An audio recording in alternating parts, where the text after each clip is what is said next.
and I love it.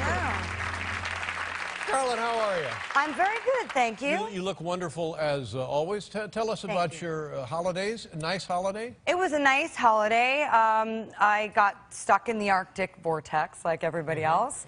And yeah, I made a snowman, lots of hot dogs, and whatever other canned foods were around. People were telling me that you're living part-time or some of your time in Paris. Is that true? Yes, I do. I actually, I decided to take the plunge and move to Paris.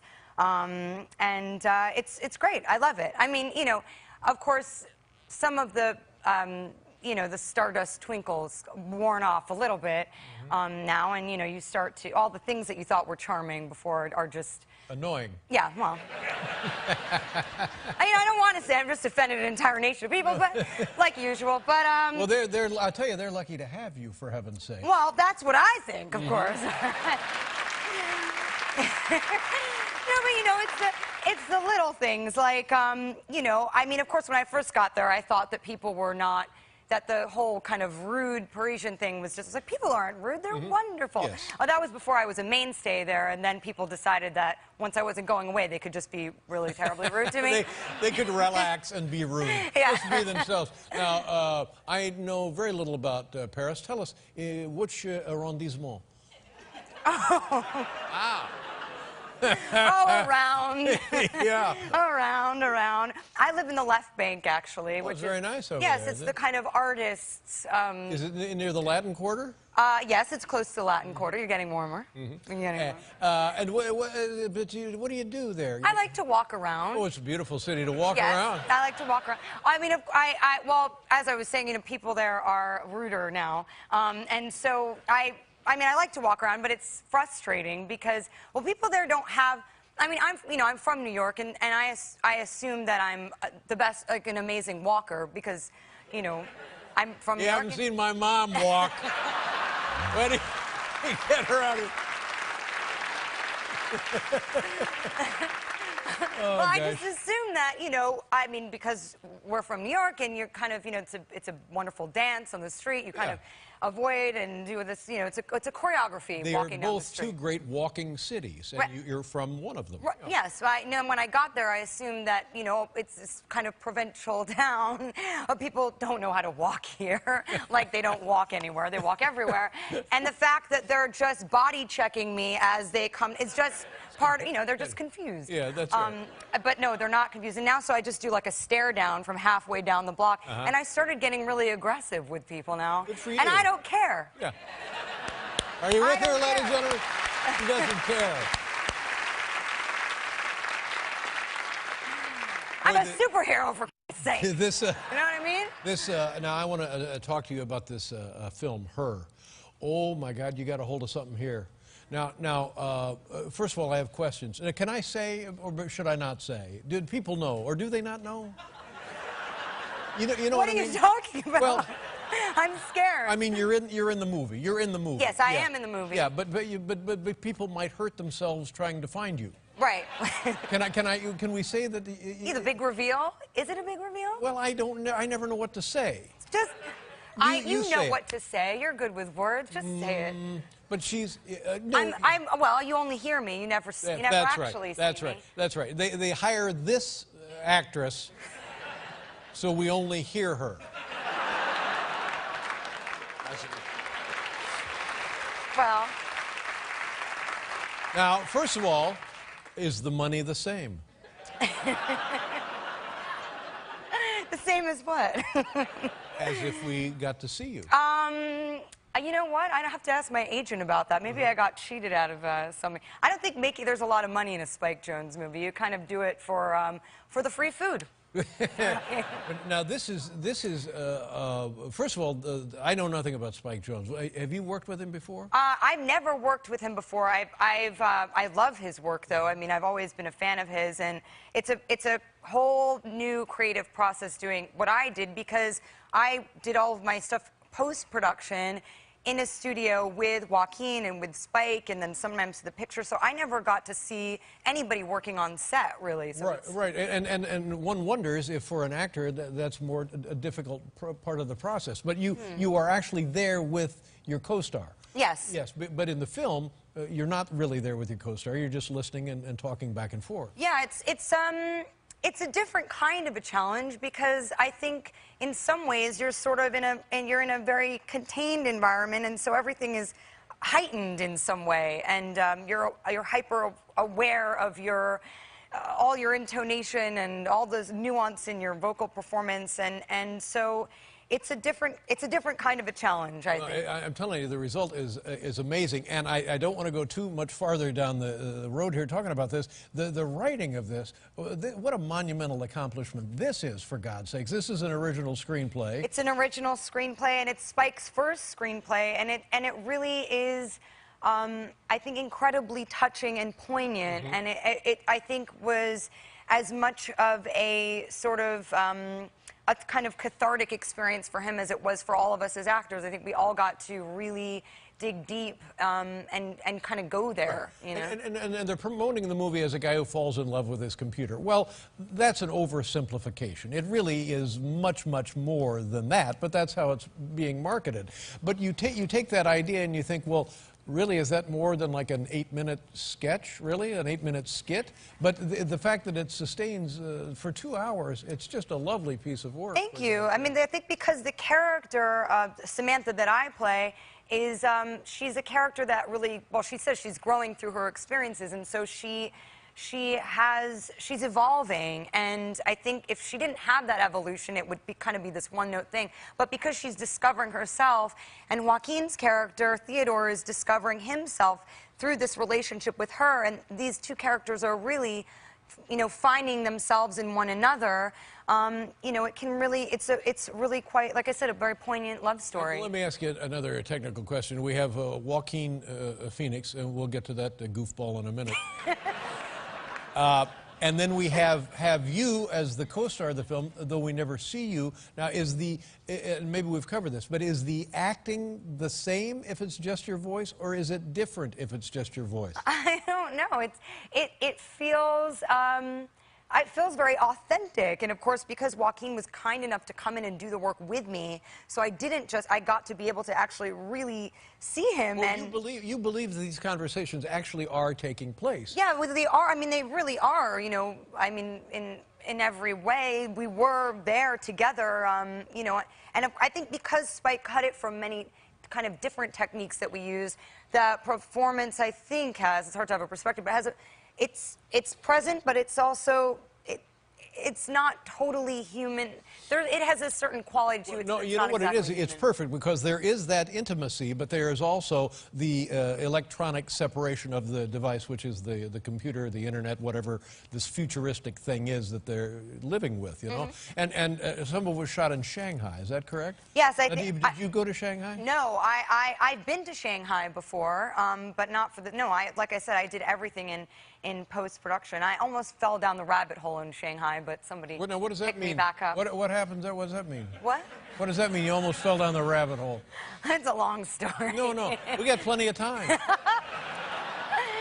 Well, not a real big deal. You know, I used to work for Moet, which was a really wonderful contract because there was so much free champagne. Yeah, that's right. And that was part of the rabbit hole, of course.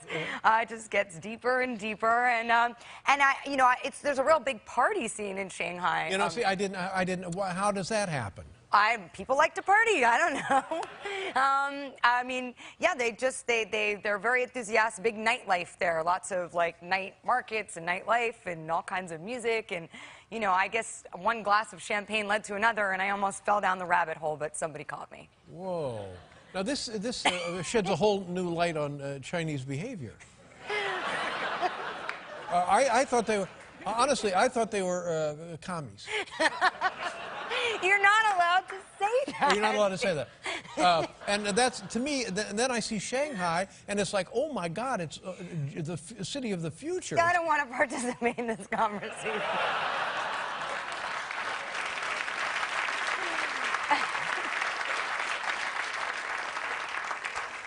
Okay, but the film is futuristic, but not crazy, not like 2090. It's the near distant future. Yeah, the near distant future. And Spike refers to it as sort of the optimistic near distant future. So tell me about your. I'll tell you. We'll talk about that when we come back. But that Shanghai, I was fascinated by the city is actually that big and that metropolitan and that sophisticated. Yeah, it's pretty intense. I mean, of course, the crazy thing about Shanghai is that you take one wrong. I mean, you just can't find your way. You're totally discombobulated, and it's so big and so different, and lots of interesting smells going on there. Yeah, it's a whole other world. It's a whole other world. Well, you get a snoot full of champagne, you go to Newark, it's a whole different world too. For God's sake.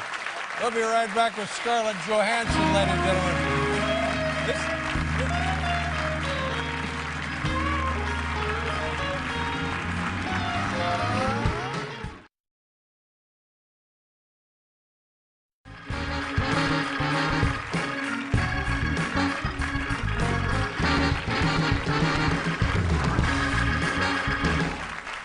Scarlett Johansson, ladies and gentlemen, and my apologies to China. You're going to hear about that. No, will I? Let's talk about Joaquin Phoenix. What a guy this is in this movie, and you wouldn't necessarily think he would be in this movie. On the other hand, he's perfect in this movie. He you know is. What I'm saying? You see a real vulnerable part of Joaquin, which is when you know him. I mean, I'd never met him before. I only knew him from your show. Well, yeah. Although I did once, actually, that's not true. I did once meet him several years ago in a restaurant, and he had ballpoint pen written all over his hands and face, I remember. And I think he was wearing a suit and tie. He's not like that anymore, though. No. He's much more of a grandma now. I wish I knew him then, actually. Sure, he had the contract with Moet. Is it Moet or Moet? It's Moet. Moet. Yes. But he comes on this show, and we're playing the little practical joke. He's going to leave films and so on and so forth. And then, so he takes they set him down for 2 years and say, okay, you're out of show business. You can't do that. And then he comes back, and he starts doing films, and you really get a sense of quite remarkable actor this guy is. He is. He's an incredibly sensitive, I think hypersensitive person. And when you meet him, you really see that. You know, everything that he is incapable of filtering anything, and so ideas even too, apparently. And he just, all of that comes straight through him, and you know that you see that in person, then you can see that as part of his performance. I think that's what makes him so watchable and enigmatic. The other thing that I noticed during the film is they have, and I guess this is the director's decision, they have chosen futuristic pants. Yes.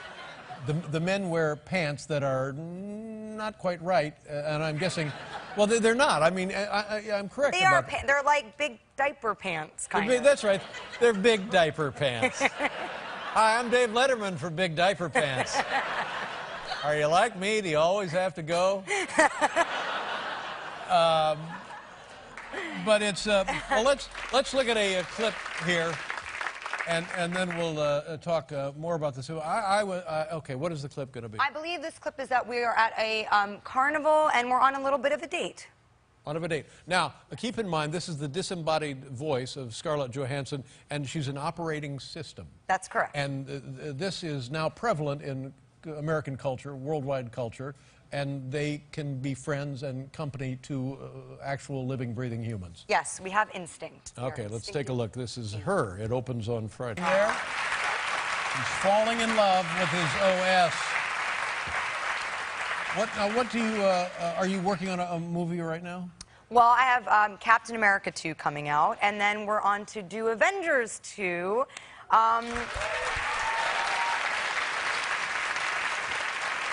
Yes, the fight continues, of course. You know what that movie needs? Futuristic pants. We have them. They're in the form of a foundation garment. But do you ever get any? What are you and your fiance? Are you engaged? I am engaged. What does the man do? Your fiance?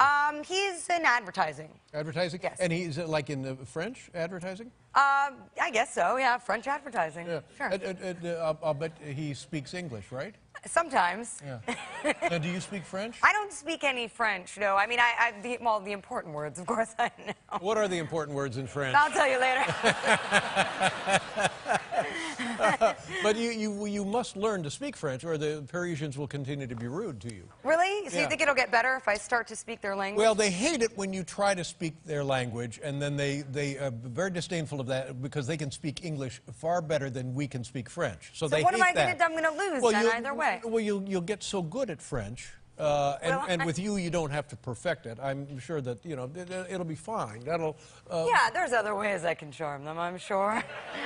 But no, my intention is to learn French, of course. But like you said, of course, every time I try, they sort of pat me on the head and then just say, just speak English. It's way easier. We'll get through this day. You know what I've noticed with that in any other language, if you commit to a question, if you ask them a question, like in Germany, wo ist die Bank?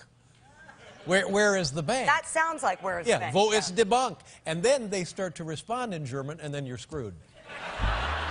I don't know. I just needed to go to the bank. I don't. But now, is your husband helpful? You're not married, are you? No, he's just my financier. He's very helpful, and he speaks very good English. So we don't have, I mean, of course, I would love when you're in a couple and you're trying to communicate a complex idea, such as, do you think it's my greatest gift to unload the dishwasher every night? It's easier to just say that in English. You know what I mean? Sure. I mean, you could just kind of have those complex conversations. Is he a nice fellow, this guy? Yeah, he's all right. How long have you known him? Why? Well, I'd like to know. I've known him for a couple of years. We've been dating for about maybe a little bit over a year and a half. What's he like to do? Does he golf? No. What does he like to do? He likes to read, complain. Uh-oh. He's French, you know what I mean? Yeah. He loves art. He's very into art and culture and all of that stuff. Yeah. That's his main thing. Well, good. Yeah. And maybe when you come back, we'll meet the man. You never know. Yeah.